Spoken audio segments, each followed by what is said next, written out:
மகிழ்ச்சியின் சத்தம் வழங்கும் அனுதின தேவமன்னா. Voice of Joy presents Daily Manna by Reverend A. Benedict. Praise the Lord. God loves you so much. இன்றைய தேவ மன்னாவாக 46ஆம் சங்கீதத்திலே 4ஆம் வசனம். ஒரு நதி உண்டு, அதன் நீர்க்கால்கள் தேவனுடைய நகரத்தையும் உன்னதமானவர் வாசம் பண்ண பரிசுத்த ஸ்தலத்தையும் சந்தோஷிப்பிக்கும். மன்னாவினுடைய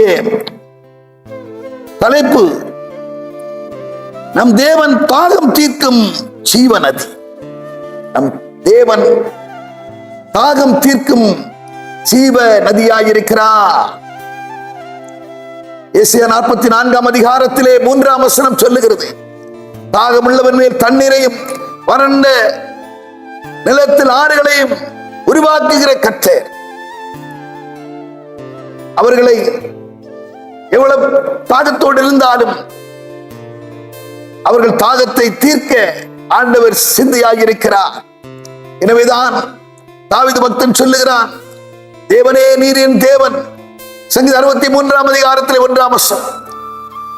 வறண்டதும் விடாய்த்ததும் தண்ணீரற்றதுமான நிலத்திலே என்னுடைய ஆத்துமா தாகமாயிருக்கிறது என்று சொல்லி தன்னுடைய தாகத்தை வெளிப்படுத்தினார். 42ஆம் சங்கீதத்திலே 1ஆம் வசனம், ஆண்கள் நீரோடைகளை வாஞ்சித்து கதறுவது போல என்னுடைய ஆத்துமா மேலே தாகமாயிருக்கிறது என்று சொல்லி பக்தன் வேண்டிக் கொண்டார். ஆம், அவனுடைய தாகத்தை தீர்த்தவர் இன்றைக்கு நம்முடைய தாகத்தை தீர்க்க வல்லவராயிருக்கிறார். வேதம் சொல்லுகிறது, யோவான் 7ஆம் அதிகாரத்திலே 37-38 வார்த்தைகள் சொல்லுகிறது, அவர் விசுவாசிக்கிறவர்கள் உள்ளத்திலிருந்து ஜீவ தண்ணீர் உள்ள நதிகள் புறப்படும் என்று சொல்லப்பட்டிருக்கிறது.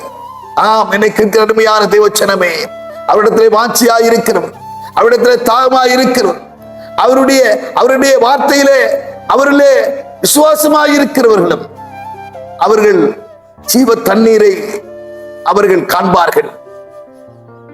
அவர்கள் தாகத்தை ஆண்டவர் தீர்க்கிறதிலே சிந்தையாயிருப்பார்.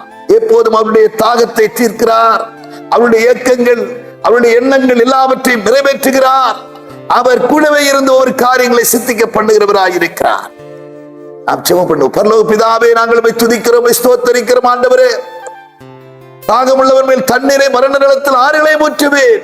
உன் சந்ததியின் மேலுடைய சமாதானத்தை, உன் சந்ததியின் மேலுடைய ஆவியையும் சந்தானத்தினுடைய சமாதானத்தையும் நான் உனக்கு தருவேன் என்று சொன்ன வார்த்தையின்படியாக தாகமாய் இருக்கிற ஒவ்வொரு தேவ பிள்ளைகள் மேலும் ஆவியை ஊற்றுவீராக. உடைய உன்னத பலத்தால் இடைகட்டுவீராக. உடைய வாஞ்சைகளை நிறைவேற்றி கொடுப்பீராக. வாஞ்சியாய் இருக்கிறவர்களை விடுவிப்பீராக, பாதுகாப்பீராக.